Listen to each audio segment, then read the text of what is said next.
Okay, I think we'll just agree that it's 4 o'clock now. There are some differences on different clocks, but it's close enough at least.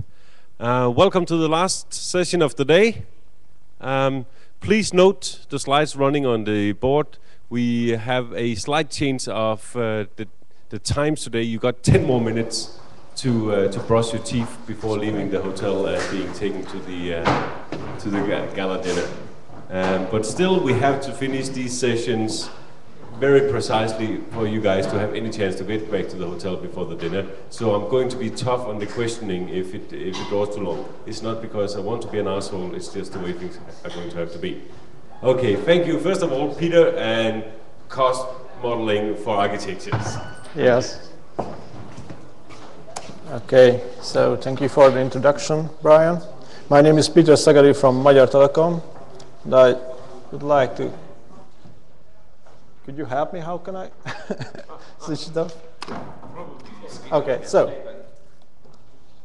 Okay, so this is my presentation. So my name is Peter Segarra from Magyar Telekom, and now I'm also representing the MAPED project at the regular Terena Network Conference program. So I would like to talk about the techno-economical analysis of the different network architectures proposed by the MAPED project for the NRANs.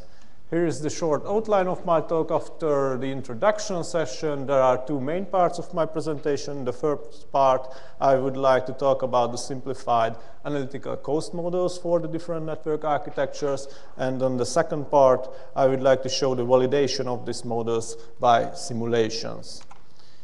So a few words about the trends and the IST project MAPED. I come from Hungary, so what I can tell you about the trend is that the new European Union member states, the number of universities and research institutes connected to the network at gigabit speeds is getting more and more higher, and the fiber optic technology is allowing the NRANs to leap immediately to much higher capacities towards the users. I come from the Magyar Telekom, which is the largest Hungarian service provider and network operator as part of the Deutsche Telekom group. So from my perspective, or our perspective, what is important to emphasize is the non-profit nature of the research environment that shapes the NRAN economical models and avoids the competition with the national operators, for instance, with the Magyar Telekom.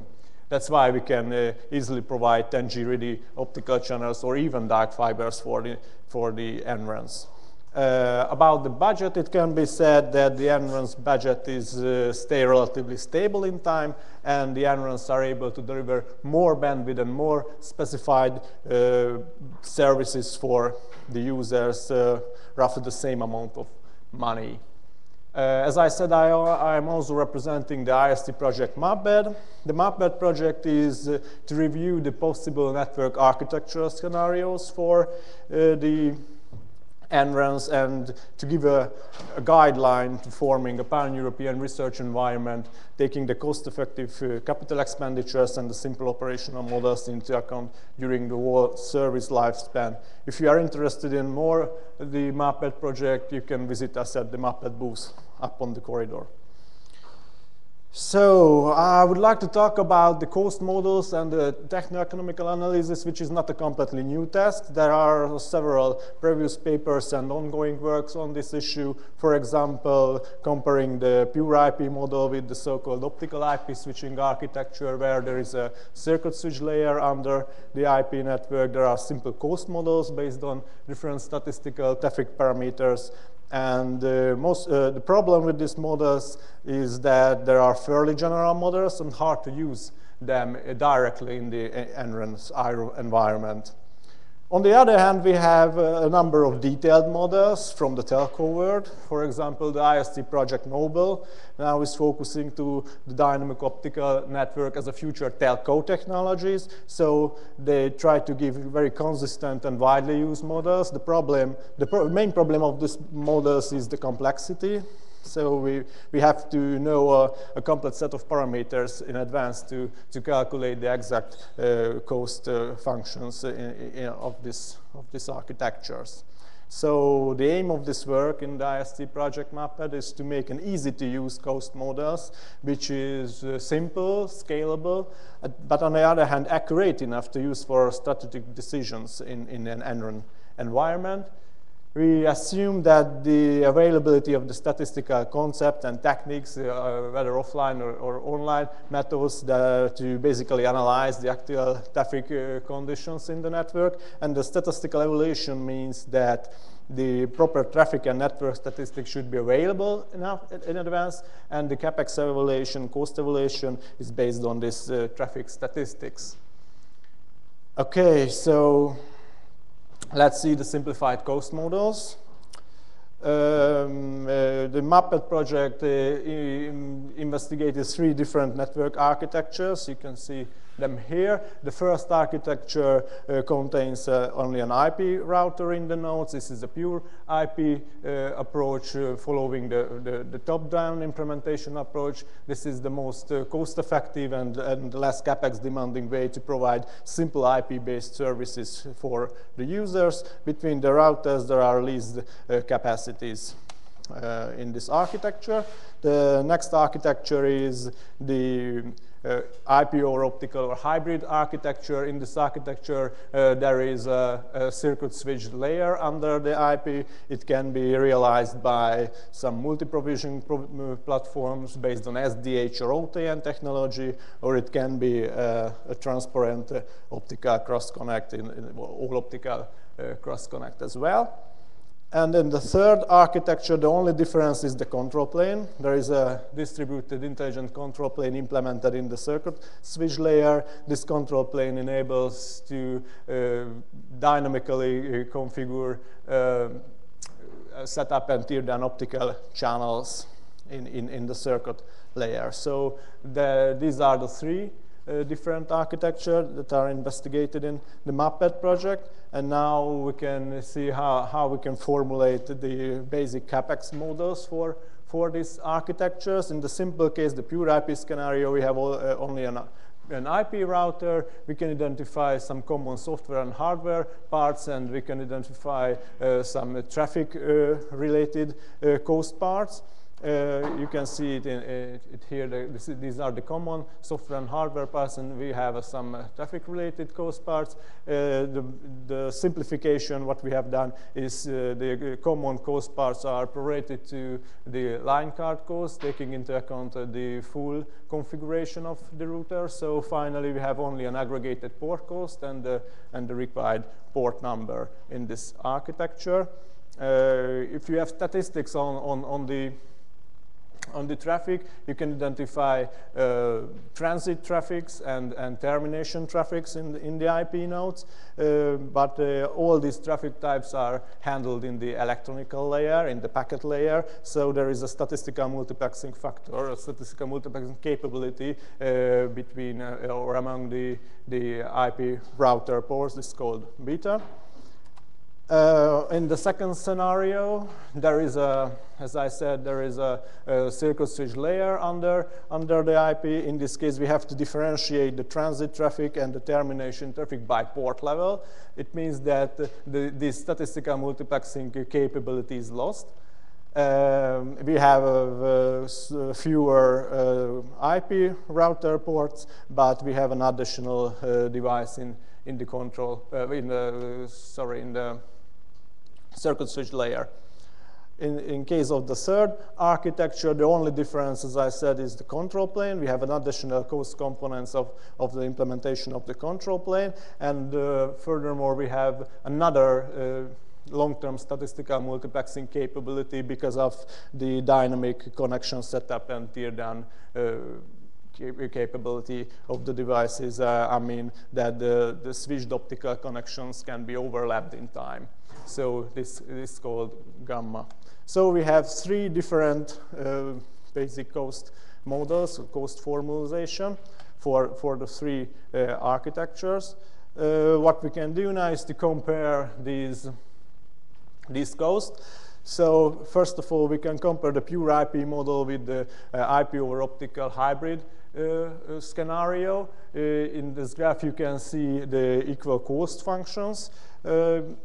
we have two different parameters that can be statistically calculated. The first parameter is the average or mean value of the transit traffic in the IP nodes, and the second parameter is the statistical multiplexing factor in the IP layer. If we know these two parameters, you can see on this graph, you can find the intersection point on this graph, and if its point is above the equal cost function, for example, regarding this cost function, you can see that the hybrid architecture is cheaper. If this point is under the equal cost function, it means that the pure IP architecture is cheaper. These are the two architectures.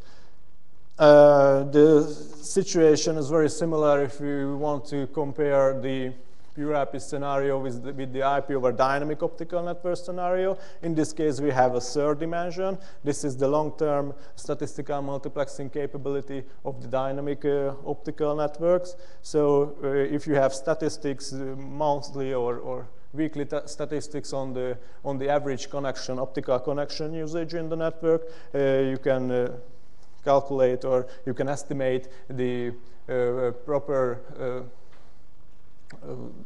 number of this gamma parameter. As you can see, if the average connection usage decreases, the probability of the cheaper hybrid architecture is getting higher. Okay, so we have these two comparative cost models. These are analytical models, and now I'd like to show the validation of these models by simulation.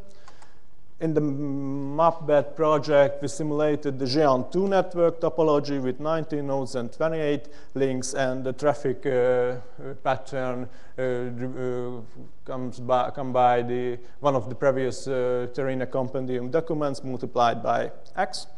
We assume that 10G optical cross-connect port cost is 1 unit. This is the 1 unit, and in the third case, when we have a control plane implemented, we have an additional 5% cost. So this port cost is 1.05 unit, and a 10G IP router port cost is 3 units.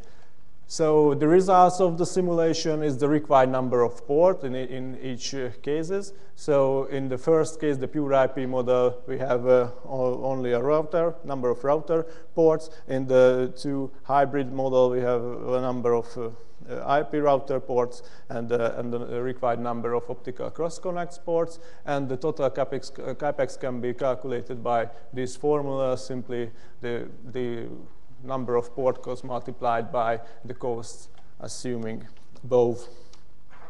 Okay, so here you can see the final results. In this analysis, we assume that the optical channels are low-loaded under 20%. This is a typical situation in the current NRAN network. So it means that the statistical multiplexing factor in the IP layer is relatively high, and we can easily differentiate the traffic, the transit traffic and the termination traffic by port level. So it means that the IP over optical hybrid architecture is cheaper than the pure IP architecture. You can see the blue line is the pure IP architecture, and the IP over optical hybrid architecture is cheaper. And you can check these results on the analytical models as well. These are the calculated parameters from the traffic matrix, and you can see that this cross point is just above the equal cost function. That means that the hybrid model IP over optical architecture is cheaper than the pure IP model, and you can see it here. Okay, if we have an implemented control plane, that means we can see the long-term statistical multiplexing capability as well. We have two different scenarios. In the first scenario, we have an SDH-based circuit layer or OTN-based circuit layer where we have wavelength conversion capability in the nodes, and you can see that the dynamic optical architecture is always cheaper than the static one. And the second case, we have we assume transparent optical cross-connect without wavelength conversion functionality, and in this case you can see that the hybrid dynamic optical architecture could be cheaper under 50% of connection usage. It can be cheaper than the pure IP architecture, and under this point it can be cheaper than the static optical hybrid architecture as well. You can check these results also in the analytical models. I cannot show it, but you can see that if we are somewhere here, we can above this figure, and somewhere here we are under this figure. Okay, this was the typical situation, but we also can evaluate some extreme situations. In the second case, the traffic demand is the same as the previous one, but we assume that the optical channels are highly loaded, about 80%. It can be seen that in this case, the statistical multiplexing capability in the IP layer is low, and it's very hard to differentiate the transit traffic from the termination traffic by port level. It means that the pure IP architecture is much cheaper than the IP over optical hybrid architecture, and it can also be seen that the implementation of the control plane does not help a lot. Okay, so I'd like to conclude my talk.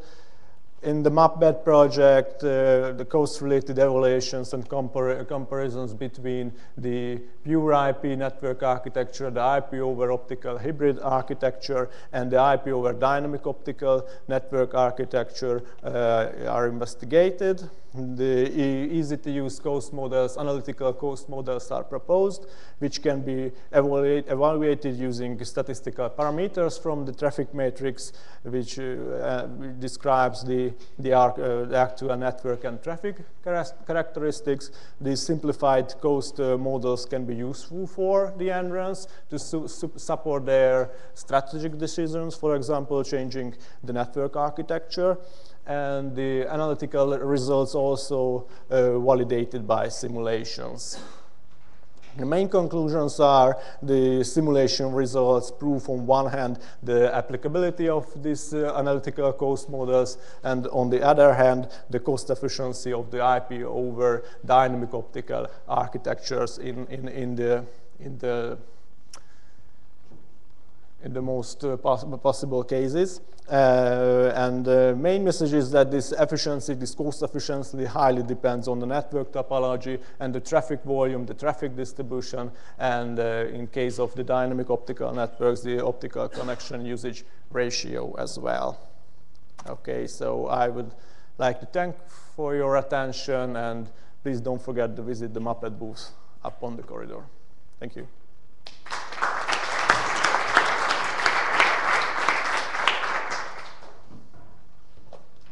Thank you, Peter. So now we all know exactly what to do when we're buying our next work. Any questions? My question would be that you seem to be investigating the equipment at the end of the fibers a lot.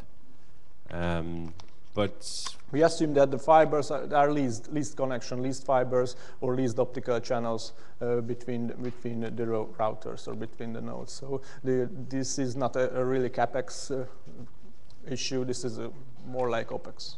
Yes, but if I'm leasing, then I'm for some of the latter models, you came up with the model where pure IP would be cheaper, and then I could lease a line with IP on it. Have you considered how that would? In case of pure IP model, you have to lease a number of connections between the IP routers. If you have a switched circuit layer under the IP, you maybe need just a few connections between the cross connects, and then you can control the cross connects, and you can control the line paths on the circuit switch layer. Thank you. Any others? Yes.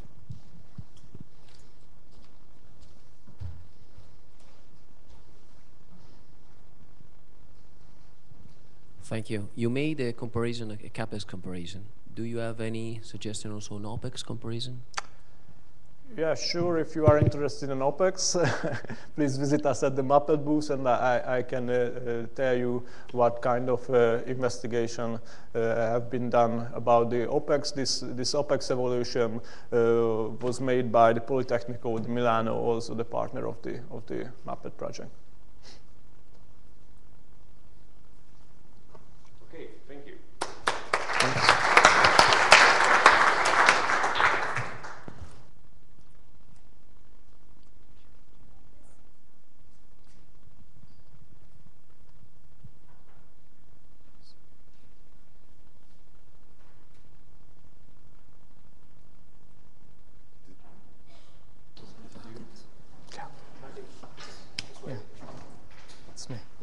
This is mine, yeah.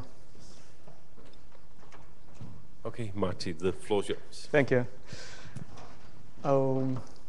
Thank you for coming. I hope you find our presentation interesting. We will talk about the automatization of our network, and the way we thought we have to move on.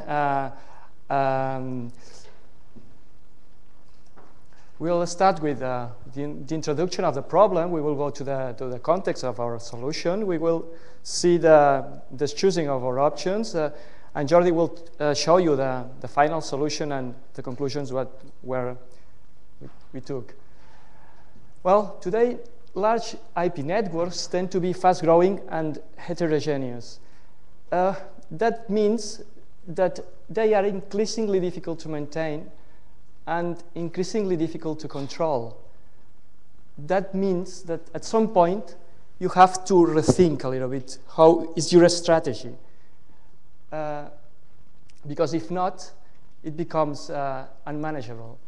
So for us, we thought in a moment, about 2 years ago, that we had to rethink our strategy on network management.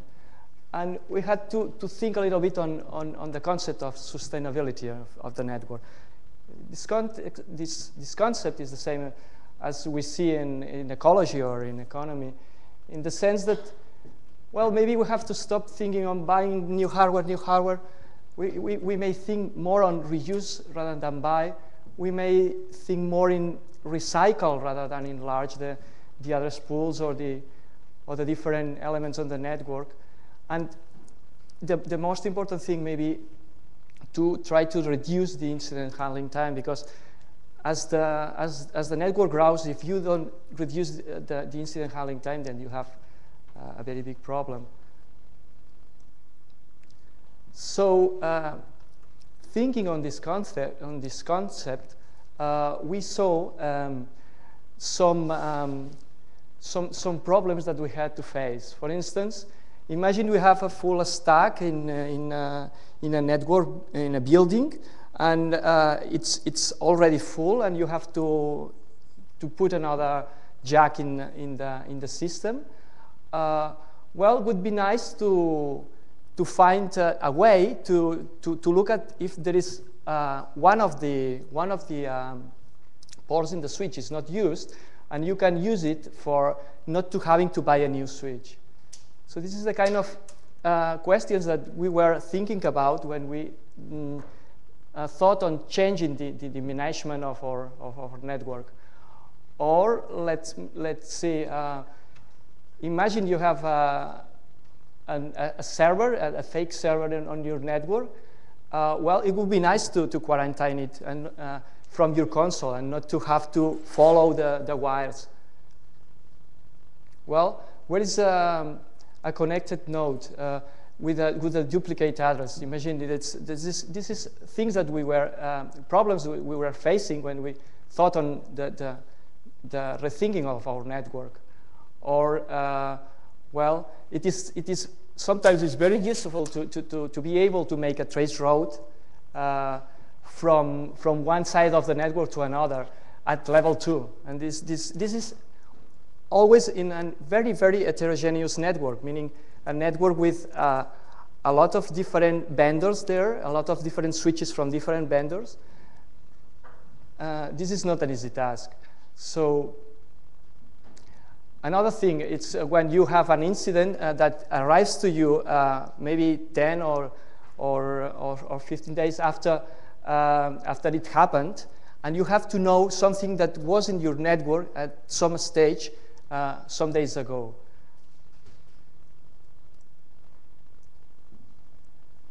Well, for the other side, we spend it a lot of time on routine tasks.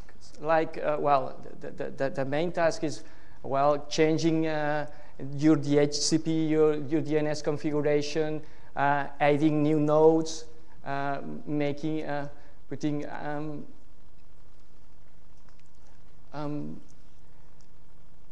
searching through bridge tables was one task that was giving a lot of time.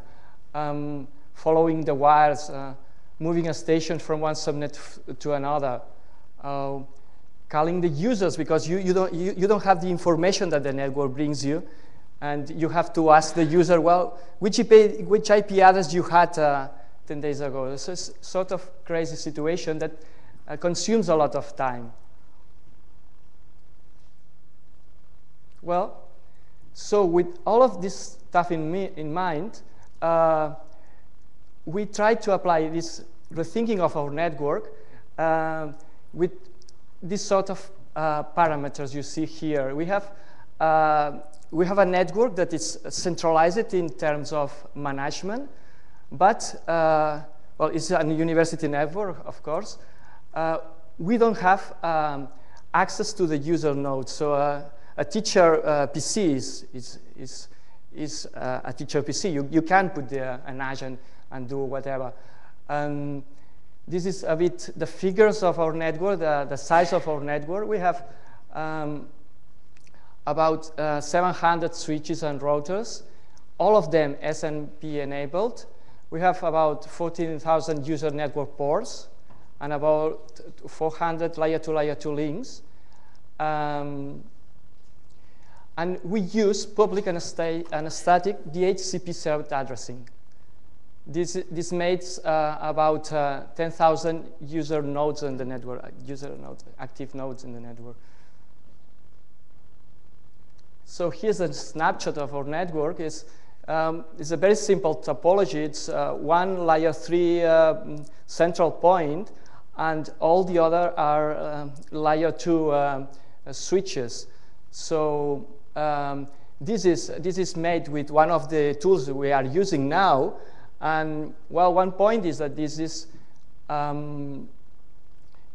layer 2 topology in a multi-brand, multi-generation hardware.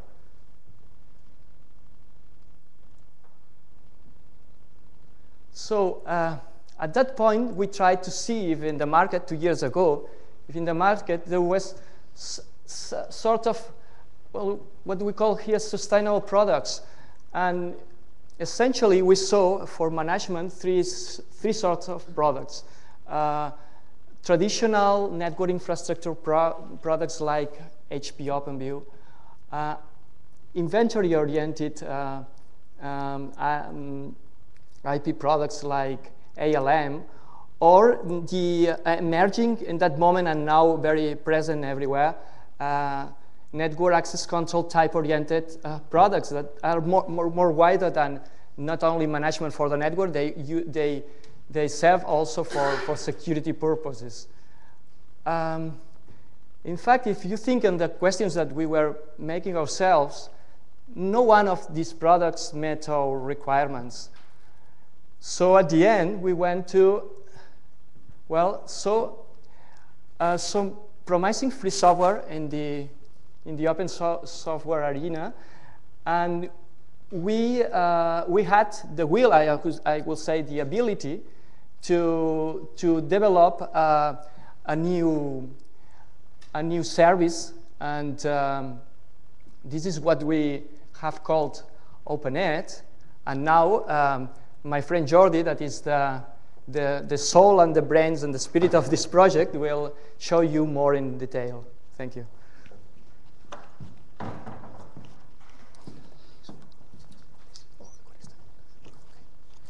Good afternoon. I'm Jordi Guijarro. I think it's my turn now. Thank you, Martí. And the next stage of the presentation will cover our solutions that try to solve all the problems that we have seen in the previous slides. To start, we can see the main objectives that we was aware when we was thinking in the project. I want to comment at first. We need to improve our service time on user network related tasks. We want to obtain an automated self-service. It's talking about we want that users collaborate with our management. Another main objective, I want to keep an up-to-date inventory. And the last, have all the information for keeping the network growing sustainable and following the philosophy that have commented Martí. When we are searching some products that we can help us with this, to solve with these problems and to improve the better service time on our user nodes network tasks, we know that we have to change our procedures, management procedures on the basic network services as DNS or the XCP. We are not talking about that to change the implementation of these products, of these services. We have to change how the data is stored, how can we access to this data, and to make an automation user-centric with that. It's our main approach.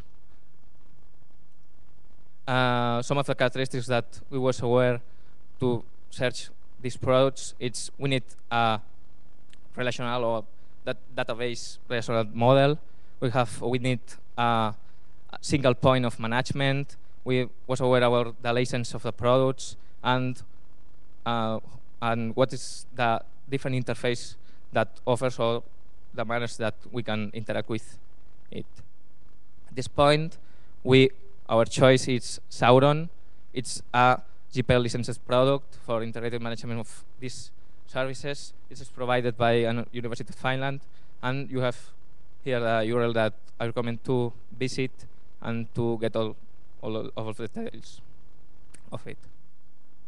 What it's the features that we use from or use from Sauron. At the first place, we have a relational model database oriented that Sauron offers. It provides ICC configuration file generations to make an alimentation of our products. It offers IP address space statistics too, and a command line interaction that allows to us to interact with this product to add a new node or to modify this data that we are talking about. We offer a subnets movement too, that the difficulty to play with plain configuration files and to operations like this, and to allow to make an effective migration procedure. It offers massive imports tools. And covering the second main objective, we want to keep an up-to-date inventory in an environment multi-brand and multi-generations that commented Martí before. And some of the characteristics that we was aware to accomplish this, we want all information of our port access switches. We want inventory, not a dirty inventory. We have a timestamping support to identify all the events. We are aware of the license of the product. All our equipment, distributed equipment, is NMEP capable, and what are the interfaces that it may. And here our choice is NetDisco. It's an emergent and powerful tool to make all the things that we see, and it's an open source product too, and manages and controls our network. It's developed by Max Baker. Congratulations to Max Baker and the team that is developing this product, and it's there is the URL internet address to get all of the details that I personally recommend to visit if you can take notes. And what are the features that we're using from NetDisco in our project? We have NetDisco maintainer a true relation of an IP address, MAC address, and switch port with a mark time that allows to maintain this information and helps us to follow the incidents or to follow the nodes in our network. We have a network equipment inventory with all the information of our distributed devices and firmware versions, models that automatically collected, and a registry of topology history changes, a powerful node search module that offers the way to access all this data that we have commented, and powerful auto-discovery functions based on CDP and the new emergent standards at LDDP if the equipment is capable. But is it enough? Thank you, Little James, that it's helping us. We have an active and static data, but where is the automation here? Where is the automation to make these things and to answer all the questions? What is missing? Inside our own development, we have accomplished it. We want an infrastructure inventory relation. We have to know all the access switch ports, that it's the jack connector that provides network to our users. We want automation of all the process that commented before Martias. When a user wants to touch a new node to the network, when he makes change our different buildings, we are on a segmented network. We need reporting to detect if a subnet is full, and so on, and an alert management that triggers all this information to the IT managers. And the last that we can consider is all the geographic location of all of our equipment. And the information, the data, what we are interested in, the different relations to cover, we can start with, we need every network node its responsible user to localize different users in our campus network. For every network node, its network switch port where it is connected. And on the last, for every network switch, its geographical location. We can follow with this information all the nodes of our network. And with time marks that help us to follow if a node change his situation in his geographical location. Sorry. And with this picture, I want to express how can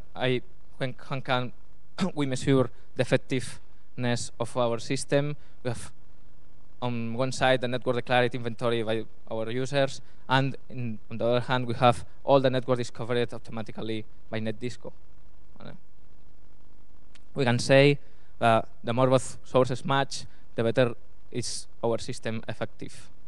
We are now not in a total eclipse, but I will try to arrive. And we can see a photo of all the components of our solution.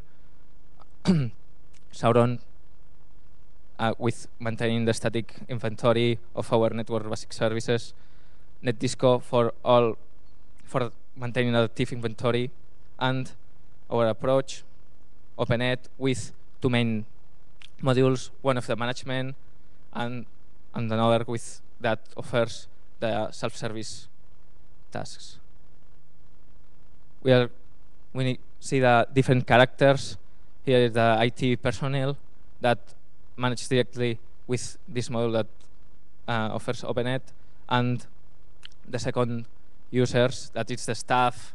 We're talking about researchers, teachers, and personal services personnel that interacts directly with this self-service module. The self-service module there is different users delegating actions.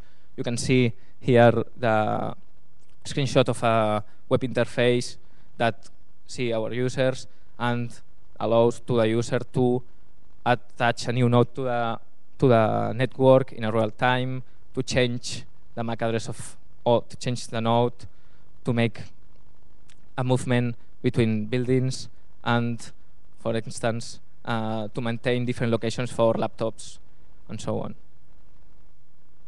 And the last module that we want to comment is a management and control module that we have to offer visible service with a controlled, transparent networks. Controlled, I think it's the key here, and this is the slogan of this conference, and I want to talk about it. And some of the features are some of the information that offers OpenNet. It offers a real port control. It offers information about all the inactive hosts of our network that can to reuse and to recycle the IP addressing. And we got information about all the inactive ports, the user host relation, following the new installations, etc. We have a screenshot of this interface.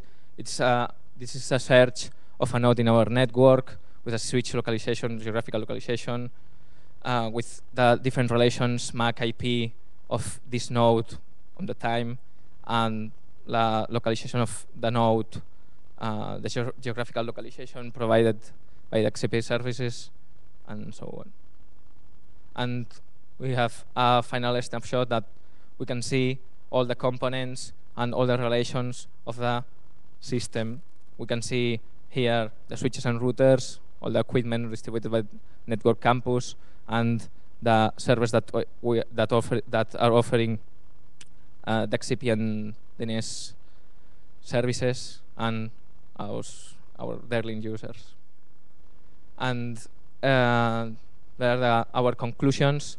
After 1 year using OpenNet, we know that we have more control of our network, and our users are happy. We've improved a lot our response time on incidents, security or no.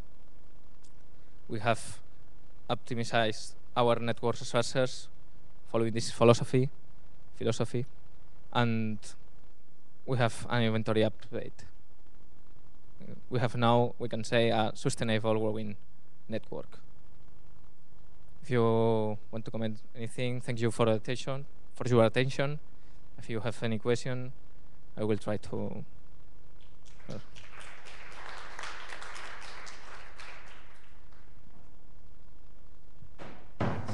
So, questions? Okay, related to the previous talk, have you any idea how much money you saved introducing the system? Oh, I would say quite a lot. Let me see. We have here transparency. Let me see. Tens la que es veuen totes? La que els veuen els números. Ah, al principi. Sí. Espera, sí, pues per jo ho passo.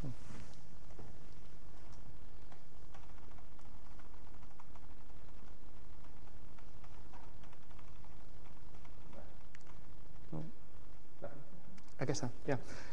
You look here, you see we have, yeah, this is okay. We have 14,000 user network ports. That means we have on switches, we have installed 14,000 user network ports, and we have only 10,000 user connections in these switches. So from the moment we started to look at the installed base, and we decided to look if there was or not utilization in order to enlarge the stacks, we practically have not buy any more switches from that moment. This we have been using the system from 1 year now, and we have to start it to have, may say, reliable data about 2 or 3 months ago, and from that point we haven't bought more hardware. So really there is a big saving, And you see that we can approach much more the number of network ports, because we have about, we can say about 30% of capacity that is not in use at all. 30 FTEs is definitely a saving. Any other questions? Okay, thank you again. Thank you.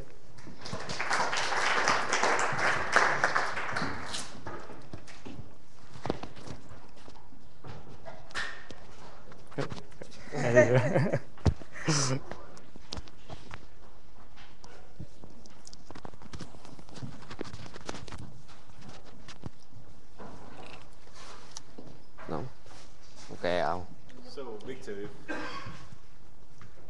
you just need to keep the time, and we're all very happy. well, that's not mine.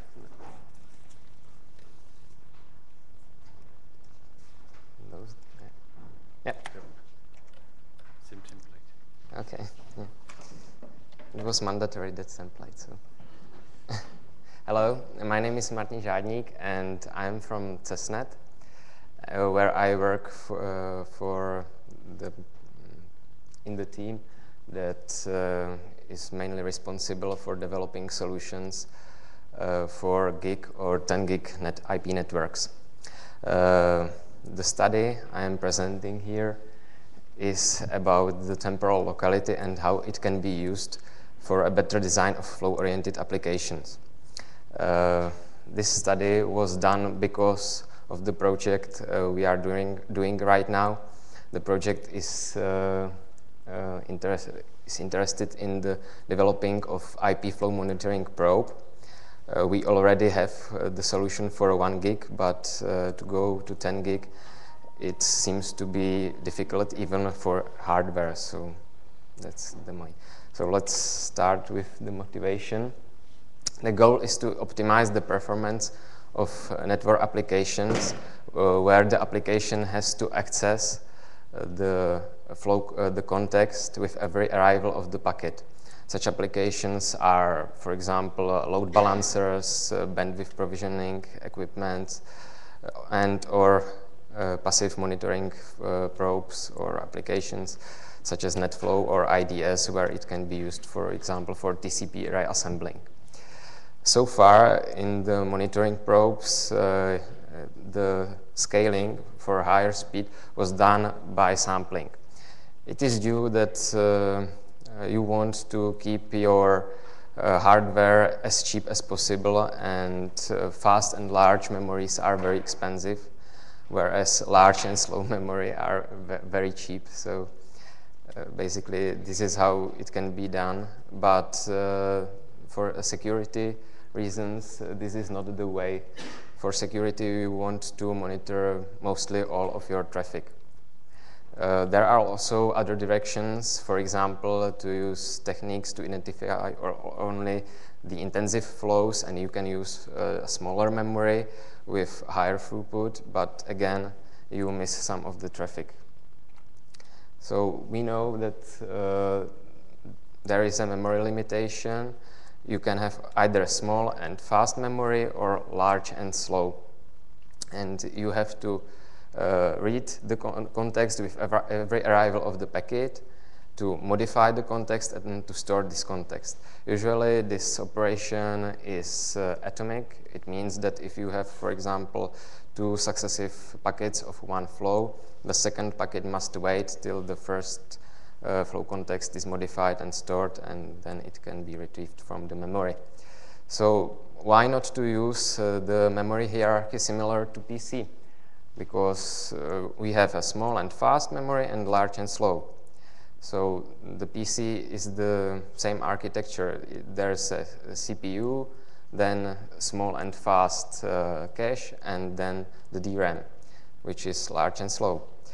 So this architecture is supported, this PC architecture is supported by the fact that the programs have usually a high locality. It means that, for example, during the execution of the program, you spend 90% of time in some loop, and therefore, if this loop is maintained in the cache, you access the cache only, not the DRAM, and therefore that it's effective. But it's a question whether this approach can be used for the traffic and the network traffic especially. There at the network traffic, you can have two types of locality. One locality is spatial. It means that, for example, you have a network that accesses some web pages, and it's highly probable that this location will access the same data, because they can be of the same origin, native, and so on.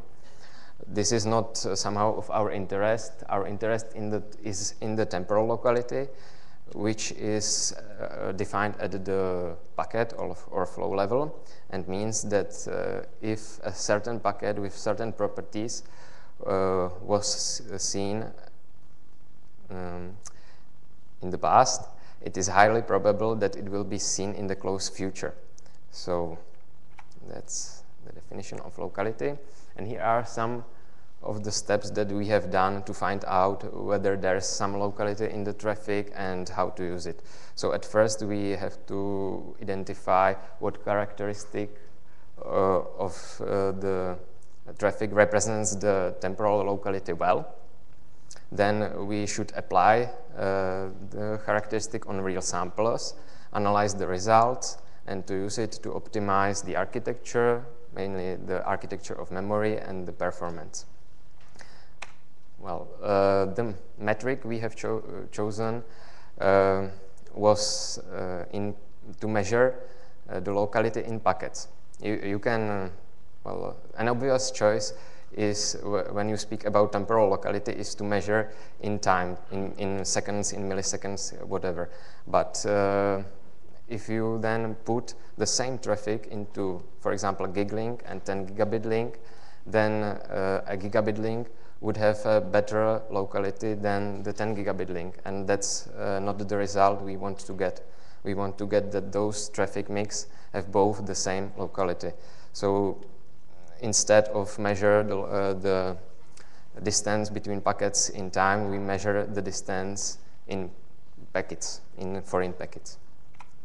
So also the characteristic of the network, of the traffic mix we are interested in is so-called flow gap.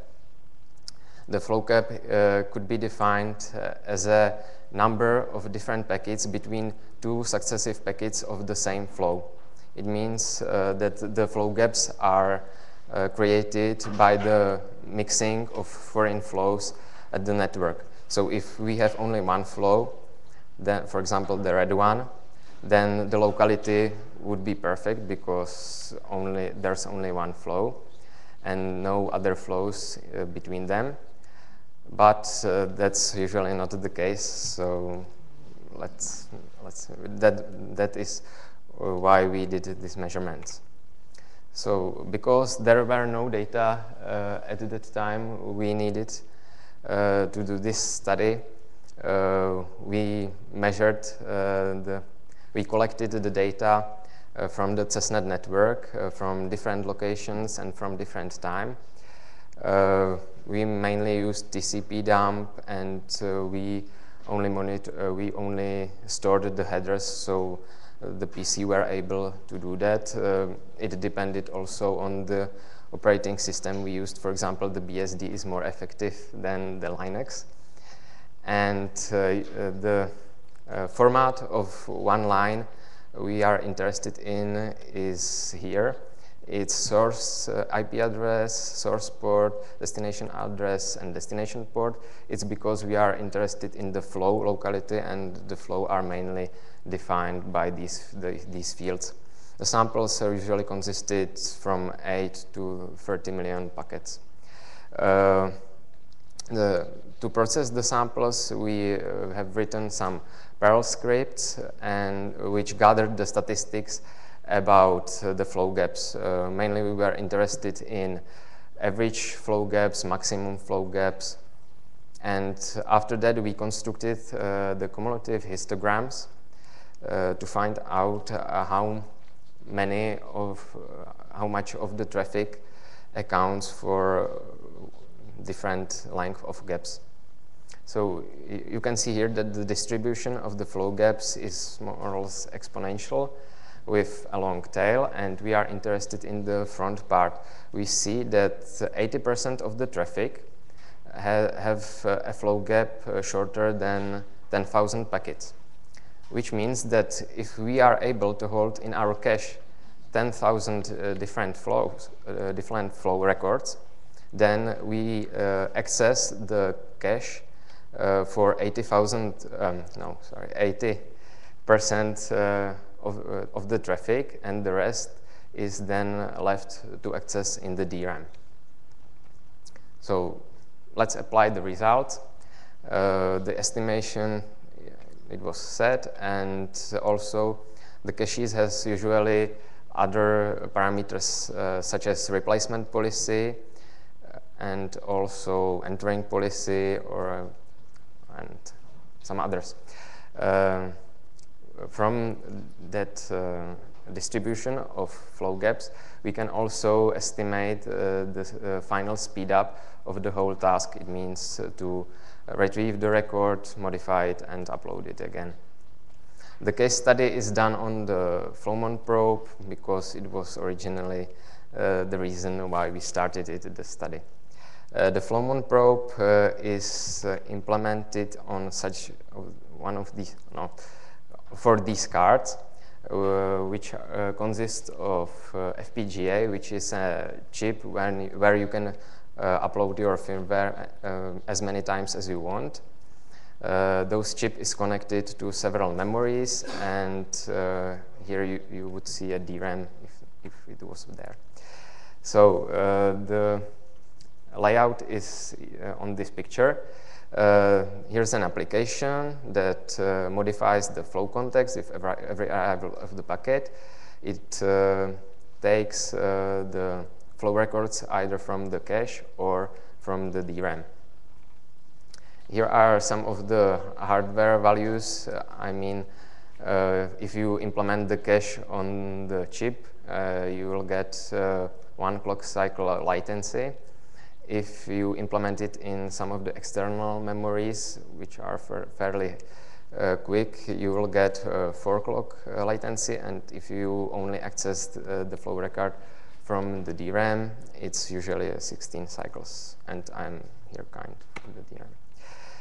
Well, it's a real world, so the Amdahl's law must be applied. So if you improve some part of your application and some not, then you will get not, for example, 10 times the speed up, but only 2 times, even though that the part of the application was speeded up, for example, 10 times. So here are some of the results. How is the speed up dependent on the size of the cache?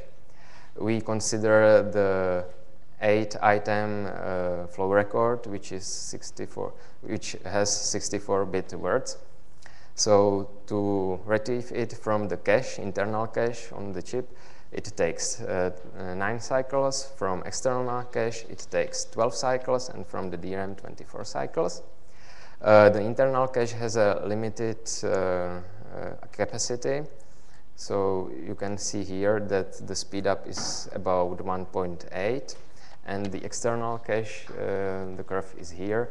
The capacity can be larger, but the access time and the retrieve time is much more longer. Therefore, we estimate that we can reach 1.8 speed up of our application. Okay, we also wanted to tune the performance by selecting the policy. For example, the victim policy. If you have a cache, then you can have several degrees of associativity. The associativity means that if there is a collision when addressing the items in the cache, then you can use another page of the cache and to store the flow record there without a collision. Here is an example of the fixed size of the cache and increasing degree of associativity.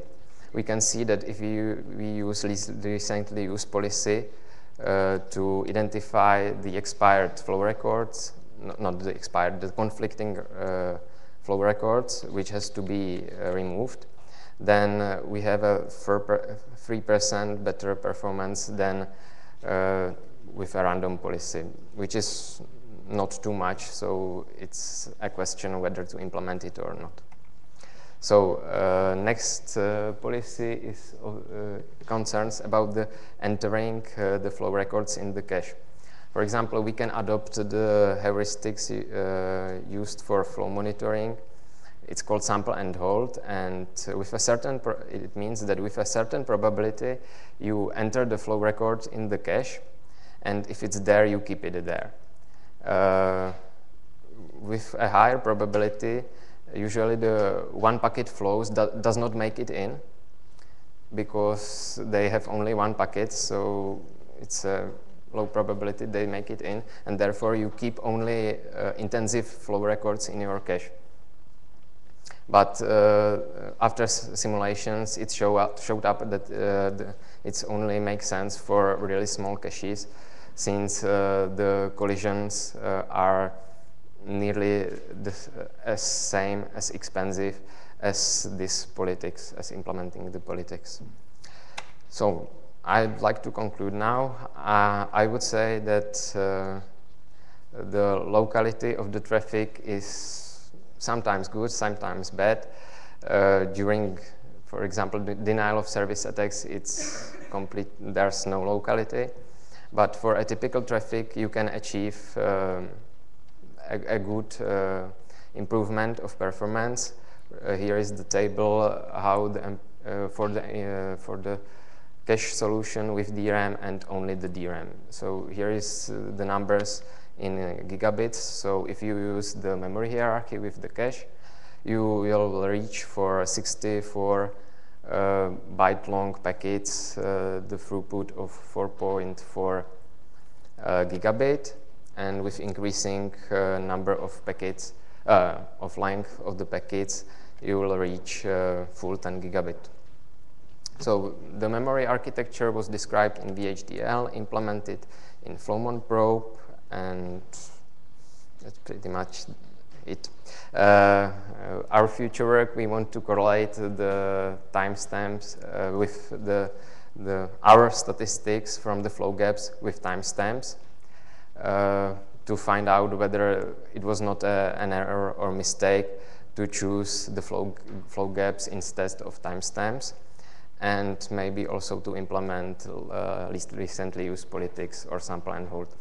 To conclude my presentation, I would say look for locality in whatever you want, because it could improve the performance of the application you are writing. Thank you.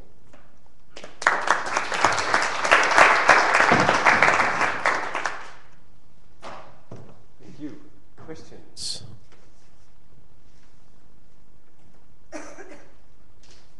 How big is a production cycle when you make your changes? Pardon me? How long is a production cycle? So from you get an idea and until you implement it in VHDL and done the whole experiment? Yeah. 3 months and more. Okay. Yeah. So you don't just get an idea in the morning and then have a result in the evening? That's why we do the study whether it is worth to implement the cache or not. Yeah. Anything? Okay, then you are all in very good time to make the buses back to the hotels. Remember that the bus will leave the hotel 10 minutes later than planned. Check out the new schedule on the website, but don't miss the bus from the hotel. Thank you. Let's